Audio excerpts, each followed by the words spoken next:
and then you go buy a BMW. You know what it costs? You take that BMW to get repaired. That thing is thousands of dollars. I know. Thousands. I had to get Car Shield. Yeah, you Shout have out to to. Car Shield. Yeah, I got you. I got you. You better get it. Hi everyone, how you doing today? Welcome to another episode of the Locked In Podcast. Here with me today, I have someone extremely special, and he goes by the name of Russell Holmes. How are you today, Russell? Excellent. I feel real good when someone calls me extremely special. So I'm even more special today. I feel good today. Great to be with you, Bianca. It's April 1st. It is. That was a joke. I'm just playing. I got it. All these April Fool jokes I've been getting already today. So you start off by saying I'm not even special. But that's okay. I'm just playing. Yeah, I got you. It's so good to see you. Like, I've heard so much about you, but I could not put a name with the face. Sure. And you've been in the building so many times. You're doing great things here. Try my best. Yeah. So you're no longer working with the financial department with the women. No, so I'm absolutely still working with them. So what's happened is, let me just step back a little bit and just say I've been teaching financial literacy here in the prison for almost 10 years. Wow. And so this is, I think, my fourth one of the folks over at CGI. It started with John Diamore and Dave and others, and now I'm on my fourth person. Wow. And I just been trying my best to stay consistent with the men. And about 3 or 4 years ago, someone asked, hey, we know you're doing all of these things. Can we, as an organization, come in and help as well? Oh, nice. And that organization is really focused on clients who are wealthy. Okay. And so I'm a financial planner, and they said, we really want to come in and do some community benefits that's different than the traditional. And they said, we're going to come and join you. And I said, great. And so for 3 or 4 classes, they came in, and the first thing that the women noticed was, hey, you only teach the men. You only teach the men. And as a consequence, that's when the program blossomed and changed. Okay. And so when I go in to teach the men, I literally just have a marker and a whiteboard. Okay. But then they said, no, that's not how we're going to do this. We're going to do this structured. So they came and the women took over. And you know how you guys do. And they took over and they created a curriculum. They created a presentation. They did all of those things. And then eventually, folks like me still been in the class, but then eventually we said, is this possible to not have Russell in every single class? And so because when I'm in the class, I kind of take over the class. Okay. Because of the 2 roles. I'm a financial planner. I have all the experience and all the stuff I've done in business as a state representative. Right. And so they wanted to be able to blossom and say, this is our program, not Russell's. Okay. And so I'm still very much the producer, for not a better word, of the program, but the folks who are participating now, we're trying our best to let them be the one who take the lead. Okay. So this is a group of women now that's taking the lead in this I would never say a group of women. I would say it's what we were also trying to do is, unfortunately, in the financial planning space, women represent a very small portion. Like, well, I'm what's called a certified financial planner. Right. It's kind of like the peak of all financial plans, all financial advisors. Okay. And only 3% of all financial advisors are Black or Latino, only 3. And then women have gotten up to, I think, 12 or so percent. Okay. And so it is rare that you actually sit in front of a woman or a male of color. And so, but in this group, the women have been the ones who've been most active about coming in and helping the women. And so that's why most of the time it is women. Nice. So how do you feel about being here today? Well, I got the call from my other boss, Nadia, that says I'm going to come in and you're going to come talk to Bianca. And so, yeah, I'm whenever I get the call to come in and help, I'm very much a spiritual person. So you are. I believe the Lord gave us some instructions for our last day. Okay. He says, hey, did you visit prisons? Hey, did you help the sick? Did you help the poor? He gave us some instructions. Right. And I kind of just go through that little instruction list and say, check, check, check. So at least I got what the basics would be. Maybe there are going to be some other things I have to make sure, I adhere to. But I at least, like, if someone gives you a checklist, you would think, wouldn't you? Right. You should at least do the checklist. So I want to make sure I do the checklist. So this was just one of those times where I can do the checklist. It's in my values, of course, to help those. But then also, the Lord gave it to us. Right. And so I try my best to get in as much as I can. Right. So what are some things you're currently working on now? So I can tell you we just finished budget. Last budget session on yesterday. What does that mean? in the State House. What it means is we start with a proposal from the governor, Okay. and she sends over a budget that says, hey, this is how we're going to spend $63 billion. Right. And so then the House, I'm a member of the House, we then go through and look to see, does this make sense?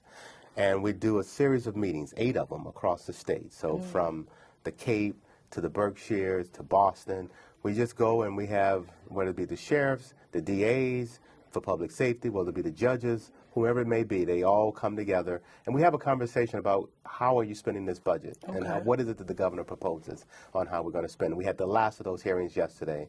And so I now have to meet with the chair of Ways and Means this afternoon and kind of give a, hey, here's what I heard. Here are the things that we think are most important. Like for me, what's most important is when I hear the judges say, hey, we need another $10 million. They need $10 million, but when you think about it, their budget is $998 million, right? And so they're asking for another $10 million.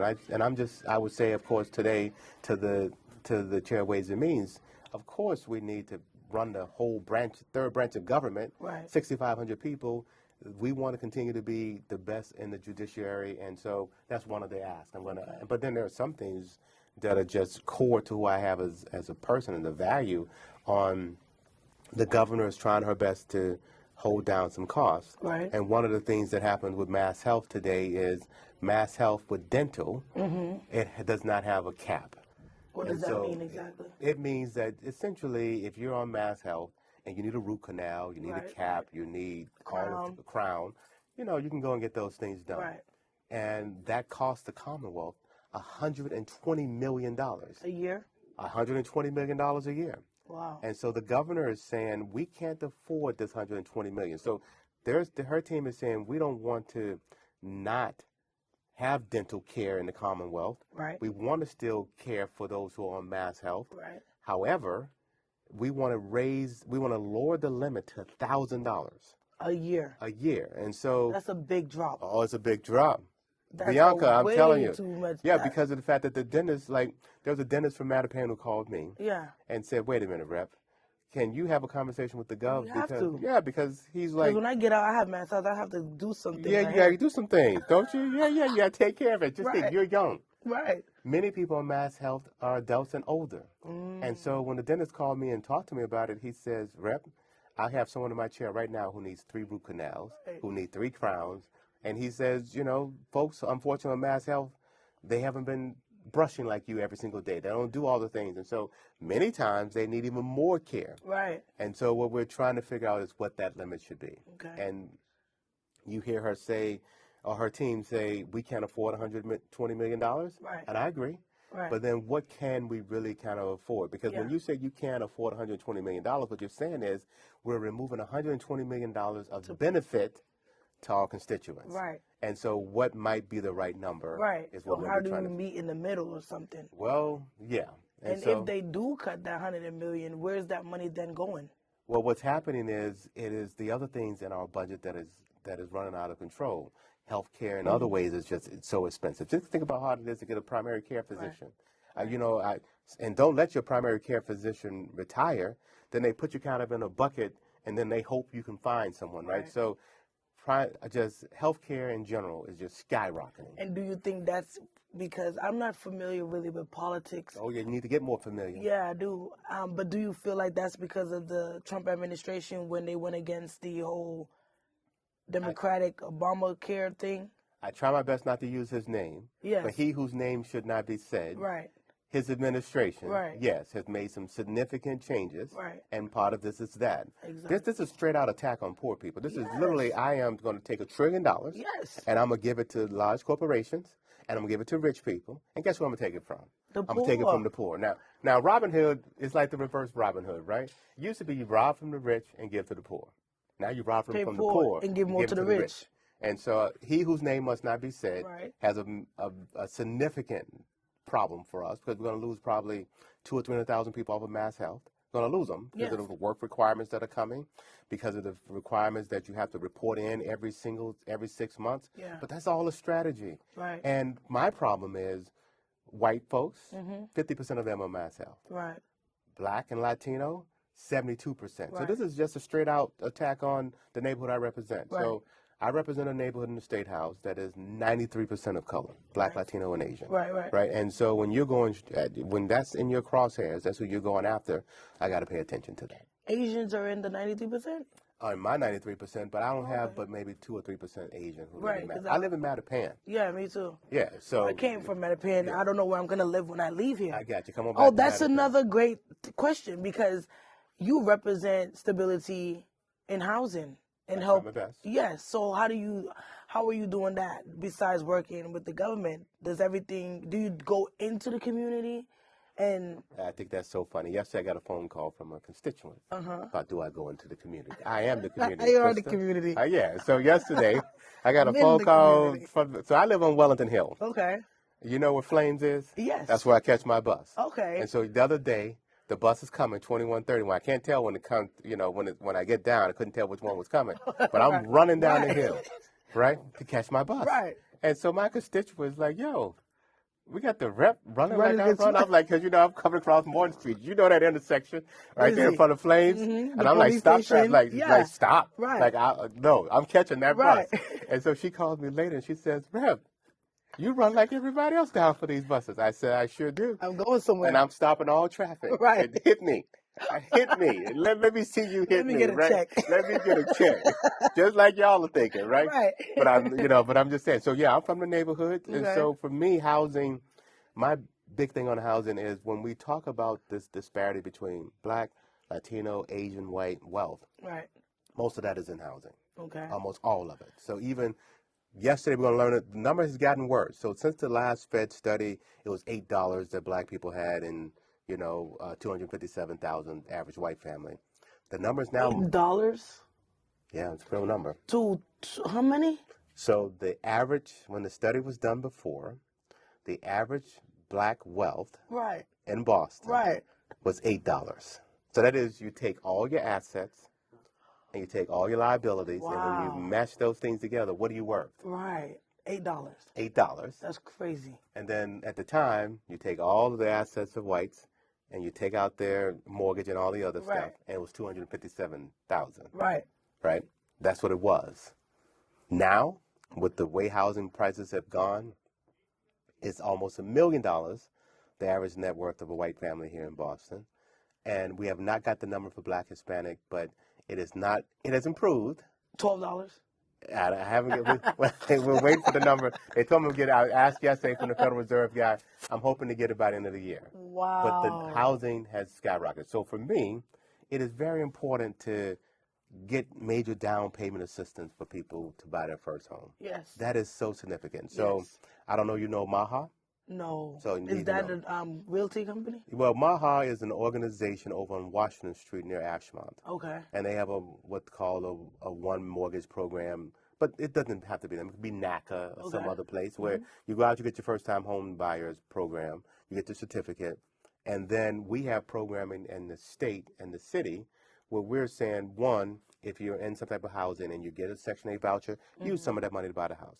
That's what I learned yesterday. Oh, what'd you learn this from? I learned from Alex E. Edwards. Okay, who's Do you know that? him? Mm-mm. He's a realtor. Okay. Alex. Yes. I was in Alex's podcast. Wow. In the basement. That's what I was talking about. So I went to Alex's podcast. Cool. Okay. And Alex had me almost hit my head walking down the basement, one of those houses he owns. And I get down and I drop down and I'm like, dude, you got this place laid out. It's nice. Yes. Okay, so you did a podcast with he was physically here? Yes, sitting in the same seat. Yeah. So he had like lots to say. Yeah, really cool. He's fighting you about how you should buy your first house. No, he wasn't fighting me. Not fighting, but I'm saying he fights the community. He encouraged me to buy your first house before you get married and all that other mortgage stuff. before marriage. Yeah, he got this whole mantra. I liked it, and it makes sense. Okay. And so when you just said that now, because yesterday when he was explaining to me how when you have a Section 8 voucher, you can become the homeowner. Absolutely. But only 18% of the people are utilizing that. Of it. Yeah, right. I did not know that. Absolutely. I don't have Section 8, but I want to have Section 8 or whatever because I'm now incarcerated. Sure. And I feel like it's limited a little bit when you're incarcerated because it's limited a lot bit. This is my first time. Okay. So coming out, I'm anxious but nervous. because I don't know where I'm going. It sounds like you need to be in my financial literacy class. That's what I'm saying. I don't know how they Sound missed like me for how that. you missing out on my class? You didn't come for me. Because let me tell you, the first thing though, and I keep saying to folks, it's all about what you spend. See, most people want to talk to me about how much assets do I need to retire? How much does my bank account need to be? And I'm like, no, Bianca, You need to start saving. you need to start spending less. Yeah. And so I can solve your problem a lot easier if you spend a lot less money. Yeah. And you know what's killing the black neighborhood? What's up? We all got to have a car. Oh, We all got to have a car. It's like a status. Stop buying cars. No, It's the a status truth. thing. I'm from Atlanta. All I drive is Beamers and Benzes, Okay, and I ain't had no. I didn't. Right now. I didn't You have a from lot Atlanta. of money. That's I got very charges, different. everything. But Atlanta's a whole nother world. Another world. Atlanta's all none but highways. You know when I came so here, it'd be different with Atlanta. when than I it is came in here with my Boston. Beamer, they was like, "How can you afford that?" Yeah. I got the X3. Like X3 even. They looking like this is like a prize. You're gonna lose that. No, I They're already gonna steal gave that that up. from you. They're gonna steal No, that they from you in Boston. ain't nobody stealing that from me. Okay. You know, come on. I'm gonna tell you right now. come That on X3, now. where you gonna park it in Boston? I already parked it, Okay. but I don't have it right now because I'm here. I got you. So I had to. But see what I'm saying to you, Bianca. Depreciates value. You That's don't right. need it. At the end of the day, you gotta. I say you buy the home before the car. Of course you do. You can buy a little How many car of us though. in our neighborhood got the car but still living with our mama? How many people you know got a car $100 a month and they on Section 8? Yeah, but what I'm saying I is don't appreciate that. these cars nowadays cost $50,000, $60,000, $70,000. 100,000. Right. Right. Then you got to pay the insurance. Then you got to You gotta pay the maintenance. gas. Then you got to pay the maintenance, and then you go buy a BMW. You know what it costs? You take that BMW, get repaired. That thing is thousands of dollars. I know. Thousands. I had to get Car Shield. Yeah, you Shout have out to to. Car Shield. Yeah, I got you. You better get it. No, they was there for me. They were there for you They when was something there for broke? me. It was $6,000 $6,000. just for something had went in the engine. yeah. Had to get a brand new engine. Welcome to BMW You world. feel me? BMW. See, I'm a poor man. That's No, what you're I not. say. You're poor because you're full of wealth. So you live like a poor man. Yes. That's why you take the bus. That's why I you take don't the mind. bus. And so let me tell you, the bus is a fight for me though, even in my house. Why? Because let me tell you why. The reason I'm on the bus is because we used to have two cars. Okay. My wife, before she retired, she's gonna Okay. retire in 4 months. Okay. But she said to me, I have a rule that do everything you want to do before you retire. Okay. And so she heard me give this advice to every one of my clients. I've been giving advice, 20 some odd years. So she heard me talk to lots of people. Right. And I say to people, if you want to go on these large vacations, if you want to get a new house, new car, buy that before you retire so you can have a sense of don't take a major expense into retirement.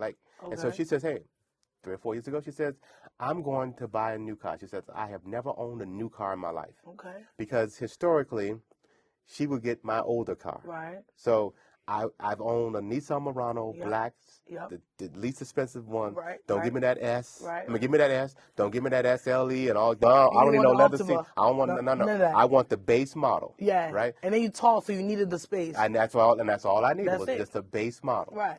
And so what would happen is every couple of years, because we only had one car payment. Okay.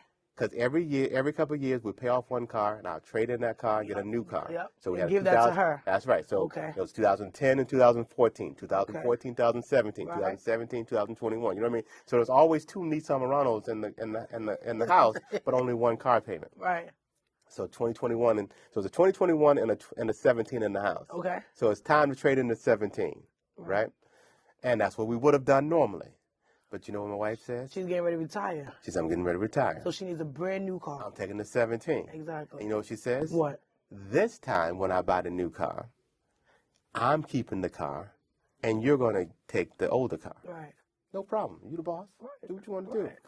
And so she went out and she says, I'm going to look for a car.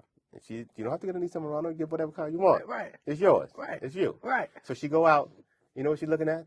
That Tesla SUV, because she wants a comparable car, right? She don't want a car. She wants an SUV. Okay. You know, so she went around, shopped and all that. And then she came home after she drove the Tesla SUV, and she says to me, I paid $93,000 for my 2-family house in Hyde Park. It was years ago, obviously. But she paid $93,000. She says, they want more for the Tesla Than they did than for the I house. paid for than I paid to buy a house. Right. She says, I'm out of that. And so I said, well, go shop around. Right. You know what she showed back up home with? Nissan Murano. Black, with black interior. pull that thing, pull that thing back. Why not? So she went to Infinity. She went to Toyota. Right, everybody. Because she was a Toyota 4Runner person. Okay. That's what she was for many, many years when we Right. got married. Until one day she was like, "Wait a minute, you're about to turn in your car." Uh-huh. So this all happened because years ago she says, "You're about to turn in your car." When I was about to get a new Nissan, she says, "Wait a minute." She says, "When I drive your car, your truck, it feels like a car." Oh. She says, "When I still drive my 4Runner, which she Truck, wasn't giving yeah. up, I still drive my 4Runner. This thing feels like a truck." Right. And so that's how this actually started happening. Nice. She says, "Give me your old car. And that makes sense. We're It gonna does turn do in this that. 4Runner." So we ended up turning the 4Runner. One of those years we were supposed to flip the car. Mm-hmm. But then she got used to it. So that car ends up at the front of the house. So I park in the garage, and she parks in front of the house. That's what always historically been happening. Right. Because you can't walk into the house from our garages below us. Oh. So for safety reasons, I don't ever want my wife tucked inside of a garage where I can't see her. Right. So I always put her car where she can, where I can see her. Mm-hmm. And so her brand new car. Right. She's happy. Right. I live in the hood. You still live in Hyde Park? I live in Mattapan on Wellington Hill. I live Right in around the the hood. corner. Yeah. On Walk Hill? I live on Wellington Hill. Oh, Wellington Hill. On Gooddale, the one that goes down to Morningstar. Okay. Mm-hmm. So remember, Yeah, by Flame, sorry. Yeah. And so one day, that brand new car, which I never wanted parked in front of my house, I always wanted the brand new car in the garage. Right. Remember, that was kind of what we want. Right. But she the boss. Brand new car sitting right out in front of my house.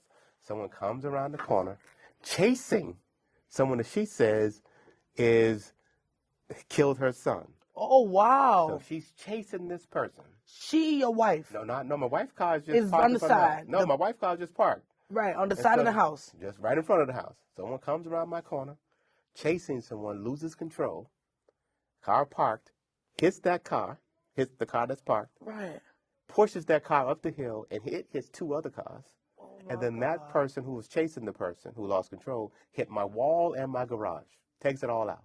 Bang, bang, bang, bang, bang. What's lovely is my, everyone got a camera nowadays. So we see it all. We see the car she's chasing fly by, and then we see the car total. Right. So long story short is we get the check. $14,000. Here's, car total. Right. She goes on back over to Nissan Murano and say, "Hey." Give another one. She says, "Yow." That's an advertisement for Yow over at Nissan. Mm-hmm. Here's the check. Give me my Nissan Murano black with soft interior. Right. No, Nissan don't make those anymore. Oh. Nissan says, "No, we don't make that low model anymore. You have to buy one of those." $25,000 one. No, that's what I'm saying. It's always $30,000, but you have to now buy the $42,000 one or the $46,000 one. What? I said to my wife, "Bring that check home. Bring that check home back here." Yeah. And so then, that's how we ended up with one car. Wow. Because the insurance ran out for the rental. Right. And then I said, "Call Yao again. Do we have a car over there?" He says, "Rep, I've looked all across the country." And so he looked all across the country for months. And I was good with that because in that month's time, I learned a couple of things. I hated shoveling out two cars. Mm-hmm. Hated that. But it was just part of the game. Because, my wife leaves at, what time does she leave? She likes to leave the house at 6:30. Okay. So if it snows, guess who got to be out there at 5:15? You. Because when she has walks to get out, ready to go. Right, because when she walks out, she wants the steps shoveled. And I got lots of stuff. I got to shovel down all the steps. She wants the sidewalk shoveled, and can't be no snow on her car, right? Right. So I got to be out there at 5 o'clock. So guess what? All it took was one time for me to learn, I only got to go shovel out this little narrow way. Right. And when I shovel it out, we both are out, not just one of us. Right. And then I work in the seaport. And so in the seaport, in my building, they want $600 a month for me to park my car. And so as a consequence, I don't go paying anyone $600 a month to pay, because my car payment historically had always been less than $400. Right. So I'm saying, that's for full coverage. Less no, than I mean the car payment. Okay. My insurance is only like 150. I have step 99. Good insurance. Yeah, I'll mess around with that. So, but you want me to pay you more to park my car than I pay for a car. Right. Not going to happen. So for years, I just go over there and I circle. Okay. Circle. Right. Till you find a parking. Till I find a parking spot. And then I've come up with this strategy. Tell all clients, you need to meet me between 2 and 5. because all the contractors leave. Move out, yeah. Yeah, because when you get there at 6 o'clock, all the Everyone's contract it's all done. There's truck everywhere. True. So I just now set up client meetings in the afternoon, or say here's another little window between 8 and 9. Okay. So between 7 and 9, no meetings during the day, and Right. definitely don't try to set up something for lunch. But between the parking, the fact that I don't have to shovel, and the other thing was, even though I had 2 cars, I felt like I had 1 car all the time. Why? Because my wife has her spot. Okay. She don't want anyone in her spot. Okay. So that means like You she'll still say, don't have no- you no, gotta she'll find say, someone for her. come home and hold my spot. So that when I'm out, Girl. you can come put your car back in the Right. garage, and I got my spot. You think I like that? No. I was like, don't That's get so out of here. selfish. Like, and so with all of that drama, I just realized I like taking it. And the other thing is, when I take the tea, people see me, they talk to me, they get to hang out and say, And you feel the vibes. I'm in my neighborhood. Yeah, you feel the vibes. Yeah. I like taking the because tea it reminded of me that. of freedom. Yeah. So I grew up here. Yeah. Right? So I'm from the South, but I grew up here. My dad was here. So And you was born in Mississippi. born in Mississippi And what age did you come to Massachusetts? my whole life. So my mom and dad had me at age 15 and 17. Wow. My dad had to wait for me to be born on August 17th so he can come to Tufts. So he came Tufts after. University? So my dad came from Mississippi to Tufts. Wow. He was a senior. She was in the 10th grade. Okay. And she had me. And then my grandparents were both pretty strict on both sides. And they said, no, you're going to see your child born before you leave here. Okay. And so, and then Good. they said, when you graduate from college, guess the first thing you're going to do? Go get him. You're going to buy a house. Okay. Because this boy is going to have a place to go every summer. Wow. Because you're not going to just I leave like this. that. You're not leaving this boy just for her. Right. And so I was here my whole life. So from even in those Christmas years when I was 3 and 4, they have pictures. I was here too then. They were like, he bought the house, and so my whole life I've been between 2 of them. So you've some been years in my mom would say, Massachusetts and Yeah. Mississippi. that's right. Some years my mom would say, bring that boy back home, and some years my dad said, I'm keeping him. Okay. Right. So so I'll be here for every summer, but some school years I would spend here. Okay. But I remember freedom. What do I mean by that? Yes. So my Explain dad to would me. say to me, I grew up on Cummings Highway by Yep. Burger King. Yep. Yep. And so he would say, you can go all up and down Milton and over into the, Yep. over there. So I had a rule. You can go over So to you was the from park. Hyde Park to Milton. That's right. To Mattapan. But he really wanted me to stay on this side of the road. What do I mean by that?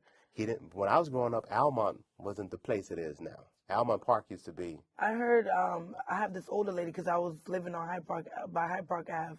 And she told me, I was like, why you always scared, Ma, to cross over that bridge? You know the bridge by that River Street when you go into Hyde Park? Oh, I know. She was like, growing up, I wasn't allowed to cross Yeah. go over the bridge. Same type I of was rules. like, what? And to My me, dad it's just had me- crazy. my dad had no problem me coming down Cummings Highway, going over the bridge into Milton.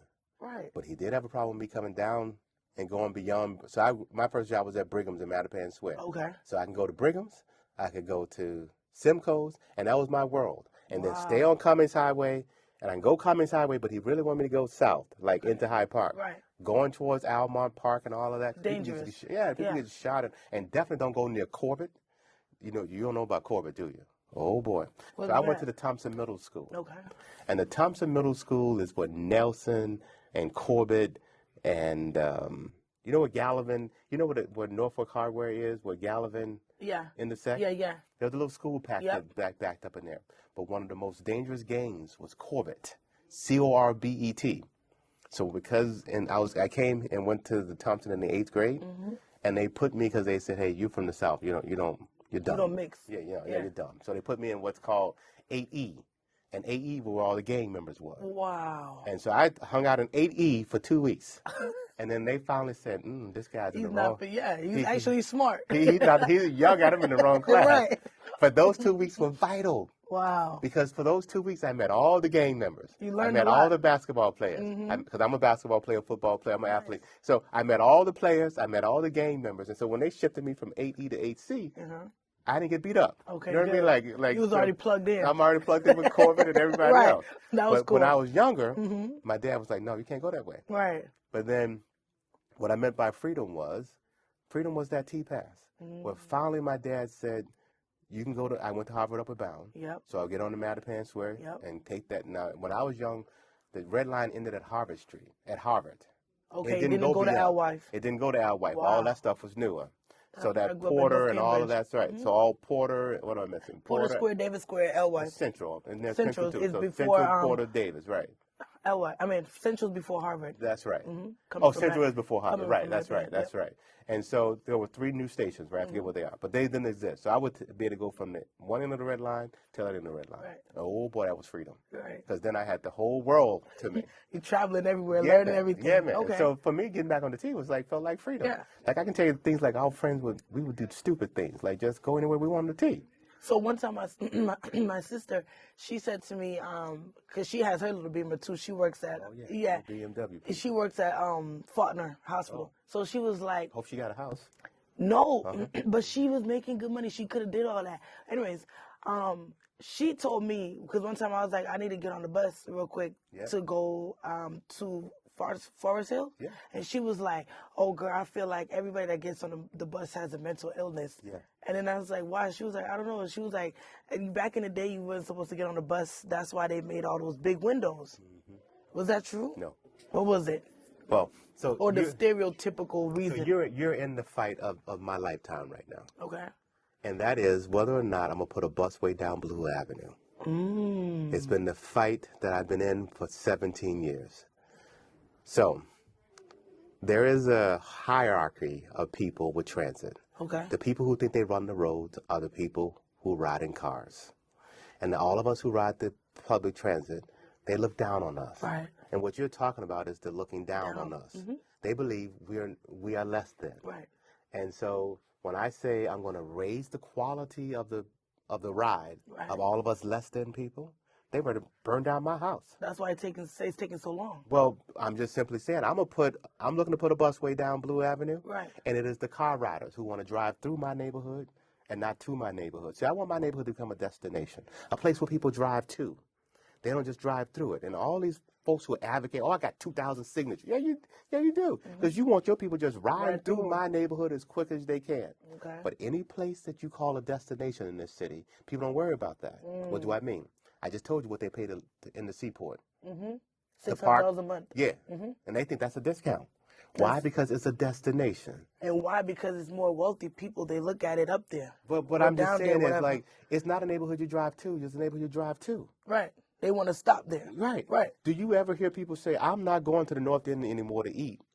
No, I had don't this boy stop talking to me because I said I live in Mattapan. Yeah. I was like, what's going on? They're like, oh, Mattapan's real bad. Yeah. But because I don't know. It's a secret. Mattapan is a great place. That's what I heard before. Don't let them out. Don't let it out. Let them still be scared.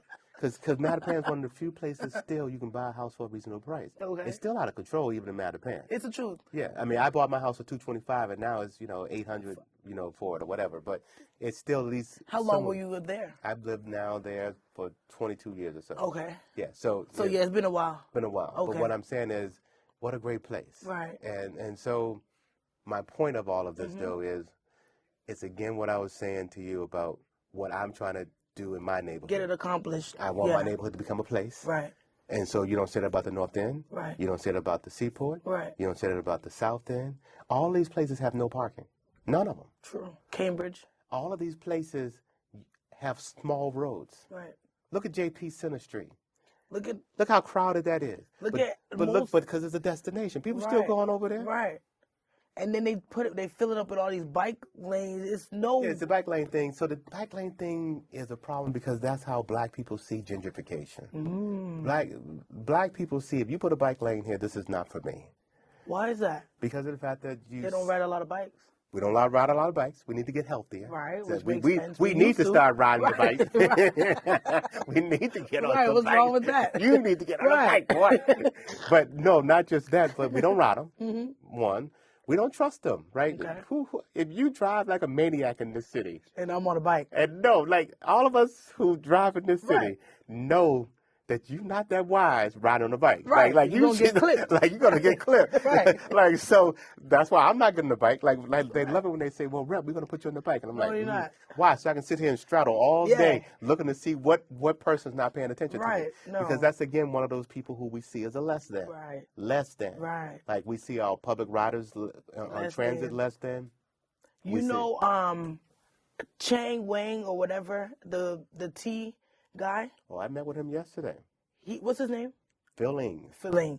He rides the T. Of course, and I see him. and so when we see each other on the T, Yeah. we were like, I got you. You ain't lying. I'm out here. I'm out. You really are out here. Yeah, he's on there. He's like, I ride a T every Yeah, day. man. Yeah. You know why? Why is Because that? rich people in New Jersey and New York ride the T. Right. See, this is a class New York thing. for sure. Rich people on the Yeah. T. I lived in New Jersey too. Yeah. Yeah, I know about And it. so he's coming from New Jersey and New York with a culture of even rich people. Yep. But He see, came not from in New York. Boston. Right. No, But Boston in is Boston, just for you before poor I people. left in 2004. People were riding the T. Well, as I said, it's a freedom to me, right? And so I would say your sister, which is what you were asking about, and her BMW is like my wife. That's why I was telling her long story. Yes. Because my wife is still mad at me. For taking the T. Well, because there's only one car in the house. Because after this whole thing happened, I said to her, my experience was, I don't like shoveling. I don't like riding around for an hour sometimes looking for a spot. I don't like holding your spot. I don't like any of these experiences. Right. I'm going to ride the T. Right. And so she's still looking for a car. Still, right now. She's looking for one. She can't have one, though. I keep telling you can't. And I say to her, why, you can't share? Yeah. She's like, well, the car is yours. And I'm like, well, how can the car be mine when you have it 5 days a week? That's crazy. 5 days a week, you got the car. And so, we all are going through our changes, but my wife is retiring In 4 months. in July. Yes. July. And so why 3 you need a months. car, I say to her. Yeah. So, because she doesn't want her T card. She wants to ride around. That's her freedom. Yes. So let her be her own. And that's why everyone's different. And that's why she has a car. And she might be, you are social. She might not be as social. Oh, she's more social. Really? Oh. She doesn't like that. Yeah, so when you think about just the four major traits, like I don't know if you ever taken those tests where it's called DISC. It's never took it. It's dominant, interpersonal, Okay. stable, and competent. I forget what the DISC stands for. I am a C. No, I'm an S, if I recall. Okay. No, I'm a C. Competent? Yeah, I'm kind of like, so it's like a person who is less outgoing. Okay. You don't believe this, but I'm a less outgoing person. Okay. Meaning I don't just go run into anything. Right. And I'm very analytical. So I'm an Okay. engineer with an MBA. Okay. Right. So I analyze things, and I'm more reserved. I don't Which get out will there. put you in financial. That makes sense. That's right. Right. That's right. Right. And then there are some people who are stable. So I had to go basically fire everybody in my life that are the most important people. So my staff at all places, at my property management place, at the State House, and at my financial planning place, they did not have that right characteristic. Okay. And I went and hired people who have the right one. Right. Very stable, Right. consistent people. Right. That is the marriage and relationship that's very important. That But the makes sense. opposite relationship of that is my wife. So my business partner and my wife are in the quadrants that are worse for me. Like the most, so my wife is very outgoing, loud. Loud. And so what happens is, there are two things that kind of get you the answer of where your trait is. Are you more of a people person? And are you more of an active person? That's like, outgoing, do you social. make your decisions more from your relationship? Okay. Or do you make them more from analytical places? Okay. I make them more from analytical places and not from my relationship. My wife makes her the relationship piece, how she feels about you, leads that discussion. Right.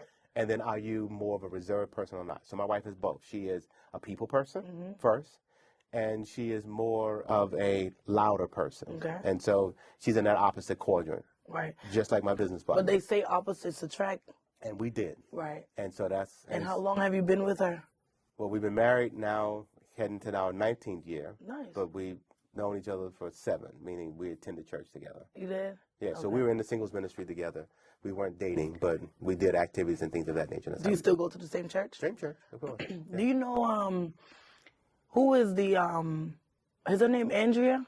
With who? She is the Attorney General? Yes. Do I know Andrea Campbell? Yes. Yes. So they were saying something at one point that she wants to sue certain cities because they weren't having enough transportation. So, sure, she's doing her job. Right. So I like when the her. legislature said that if you want to have a T, and the T serves you in your region, you must do housing near a transit station. And so there are some cities who are saying they don't want to build housing, these large housing developments, and our Attorney General agrees with us. And so she is, I wouldn't say she, her team, Right. is saying we're going to make you follow the law. Right. We in the legislature passed the law. It's her job to now go enforce the law. Enforce them, yeah. And so you have towns and cities, towns primarily, who are saying we don't get a whole bunch of services from the T, and so why should we put these housing units here? But we in Boston in particular are saying we shouldn't shoulder and burden the entire load for housing for the entire Commonwealth of Massachusetts. Right. Like, you folks are driving in from the suburbs and all of these other places. One, put some housing near some of this transit so one, you can get some more people there near transit and utilize it. Right. But they have these rules for, like, you have to have at least an acre.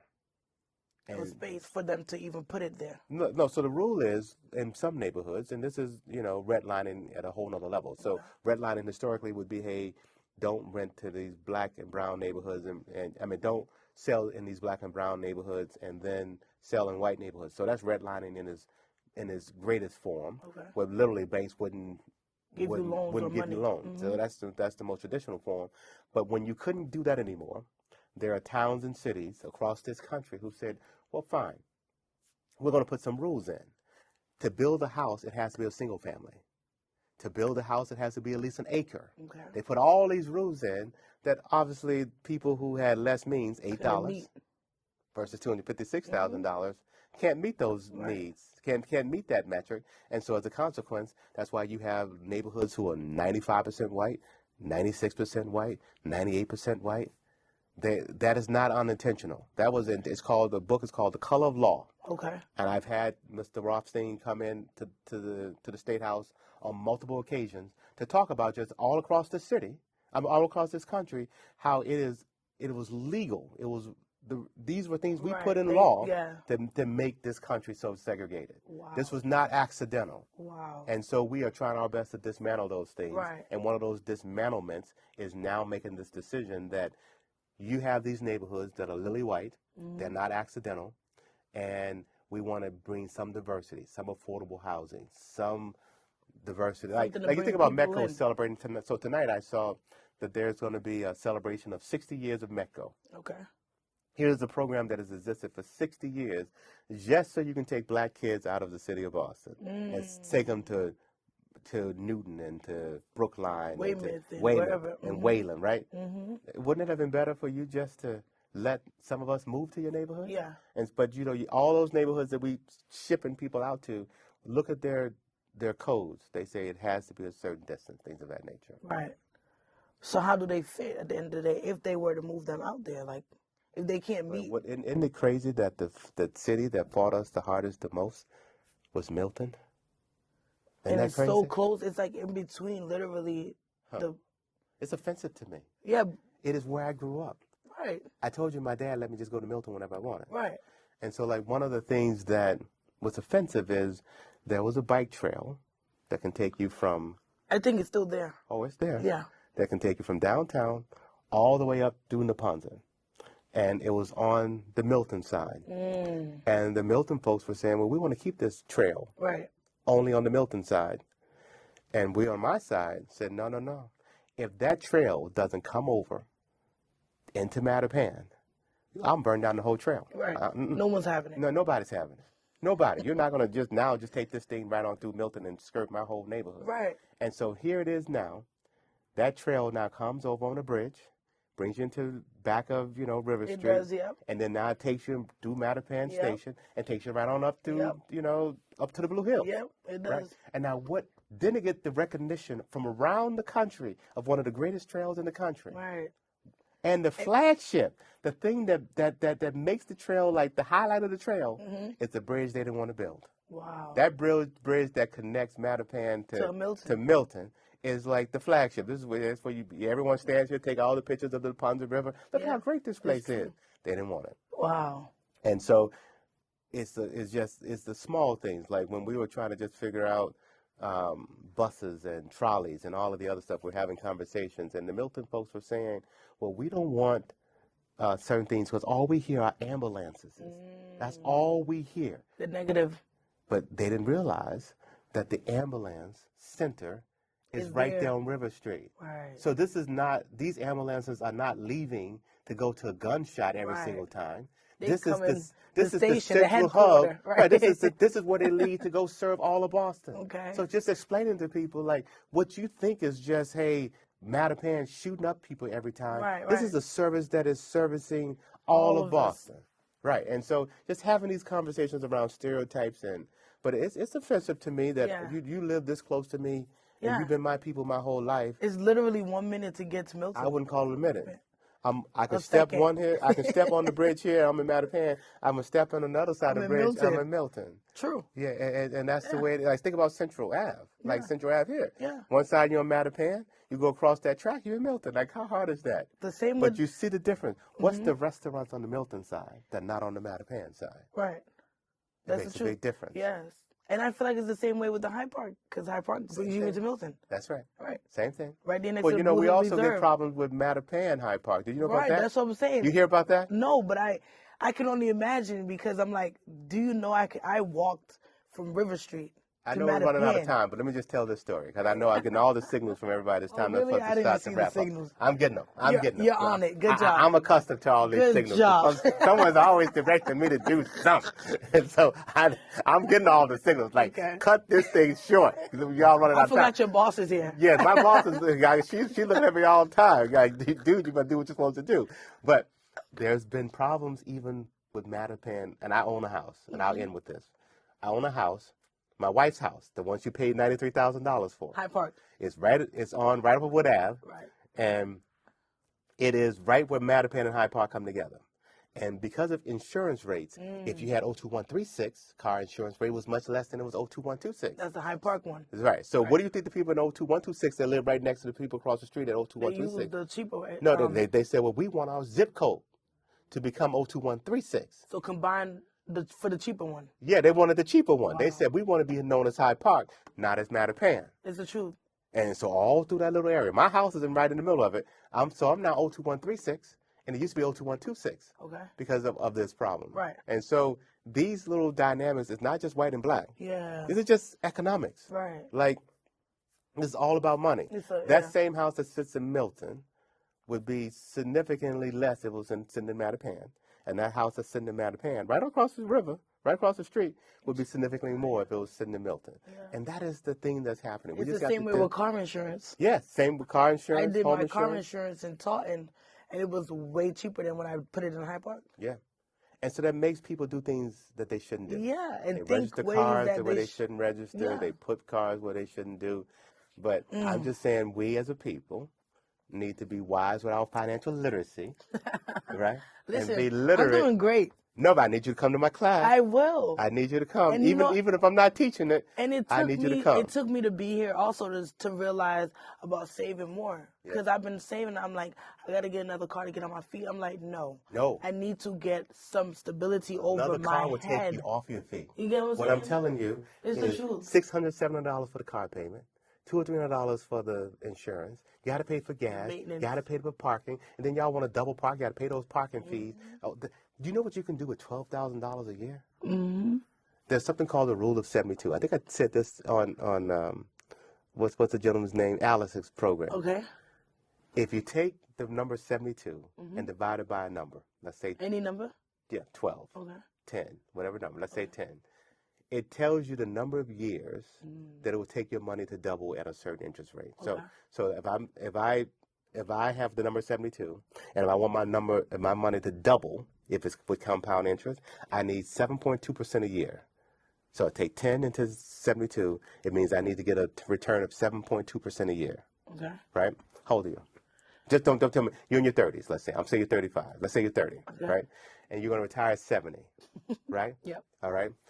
That means that I'm saying to you, if you got 7.2% return on your money doubles at 30, from 30 to 40, 40 to 50, 50 to 60, 60 to 70. Okay. You got me? Yep. So 40, 50, 60, 70. 4 doubles. That means your 12,000 that you gave me this year, 4 doubles becomes 24, 48.96. You get my point? Yep. What's that I'm last doubling. number? 192, right? I'm doubling up. On your 12. Right. So the by the 12,000 time you give, the 12,000 you give me today that you put in your car, if you got 4 doubles at 70, it's a difference in 192. And just do that over your whole a life. year, that's good. No, that's 192,000 for the next 40. for the next years. 40 years. Right. What you gave me today of 12 is 196. Right. And that's just that 1 year. Right. Imagine you do that at the next year, the next year, the next year, Right. and I'd like It'll to. be good. I'd like to tell my wife there's some doubling here that And when did you start doing the doubling? No. Well, everybody should do the No. investment. So Whether I personally, yeah. I've been investing for a while. So yeah, I was in my 20s. I was fortunate to be wise. And So I and didn't ask you this question, but I have to ask you: do you invest in like stocks and things like that, or that's not what? That's what I do. It is. That is. You can help me with that. Yes. How do you but feel let me about? just tell you, the Yes, first sir. thing you need is a cash reserve. Okay. I Don't have to come get talking that to me from. about, I got 30 grand. I'm like, I don't care about you having 30 I need grand. a cash reserve. Yeah, you need to take 6 months of your expenses Okay.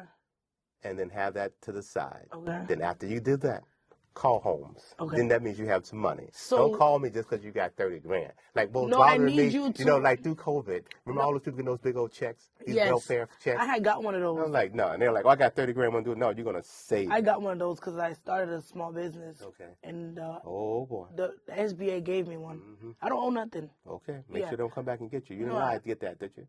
You didn't lie to anything. No, because they asked if I start. They have to do a Because he credit. whose name must be said, They they're have- going to come back after you. He whose name is said is don't even exist. Okay. Okay. That's what we like. Right. So let me ask you, what do people need when they come home from jail? They need, so here's what I teach in the class. I teach 5 classes. I teach, make sure you know what a bank is. Why is that important? Because I don't want people going to check cashers anymore, ever. Okay, yep. So get out of a check casher. Then the next thing I want to make sure they do is they understand their credit report. My rule there is never let someone know more about you than you know about yourself. Okay. Like people go and give their credit reports and information, and now I know more about you than you know about Right.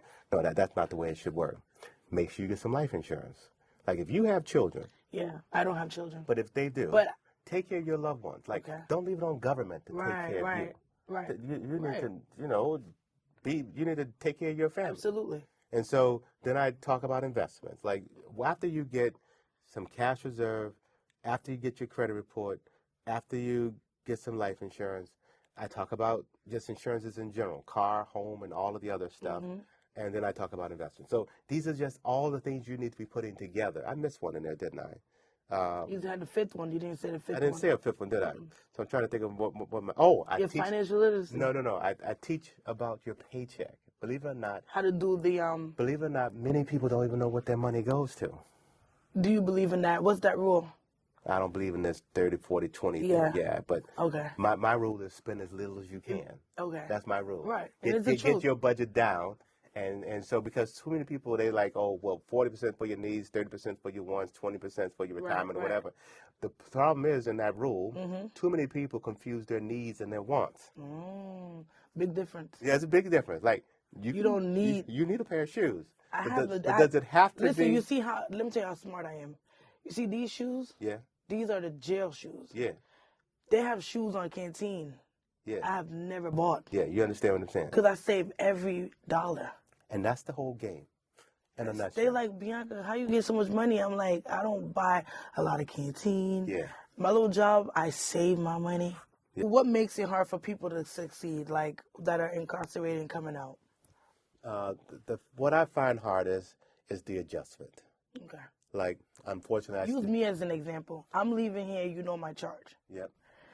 So the first thing you should do is go out. We're spending, as a Commonwealth, $32 million a year to have these resource centers to help you connect to work, to family, to home, get your ID, things of that nature. Right. That's where you should start. Right. But then the adjustment also is with family.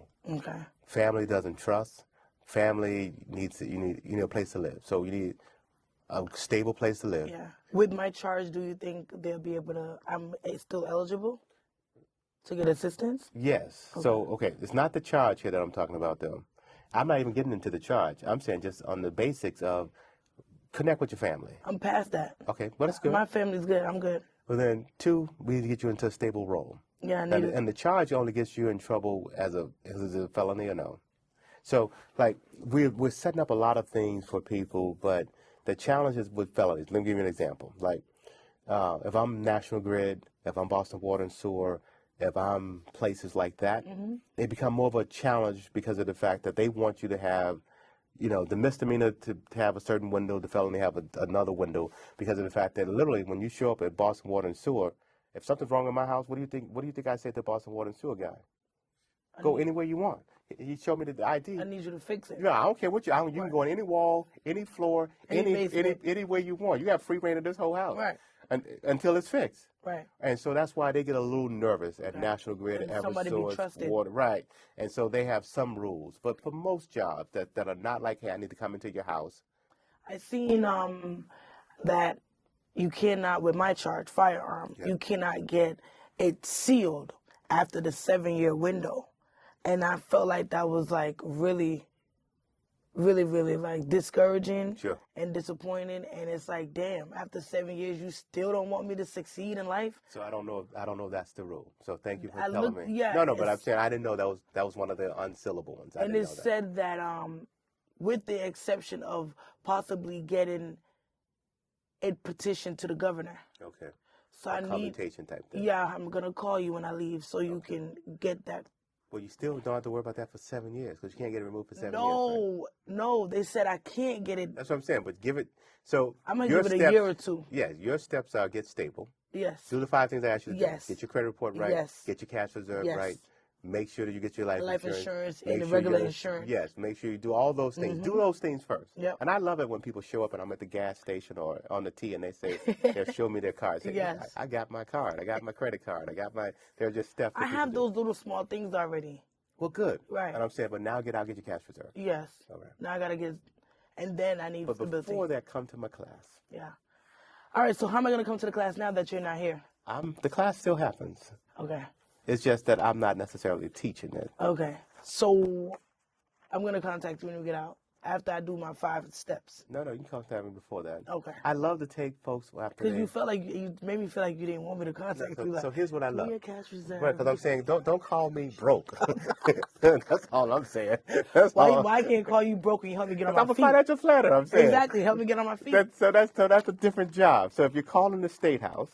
You call me for help. Right. That's different. Right. But if you call me for some financials, I need money to. You need some money over there, right? Like my company's like, look, you don't work for free. You don't have this. Come to my office, you'll see why. Okay. I'm on I look You're out on the top floor. You understand? I mean, somebody got to pay for this. Thank you, Mr. Russell. It was a pleasure meeting with you. Great. Thanks for having me on. Thank you guys so much for tuning in with us today on the Locked In Podcast. It's a wrap for me and Russell. Thank you so much for coming. Thanks for having me.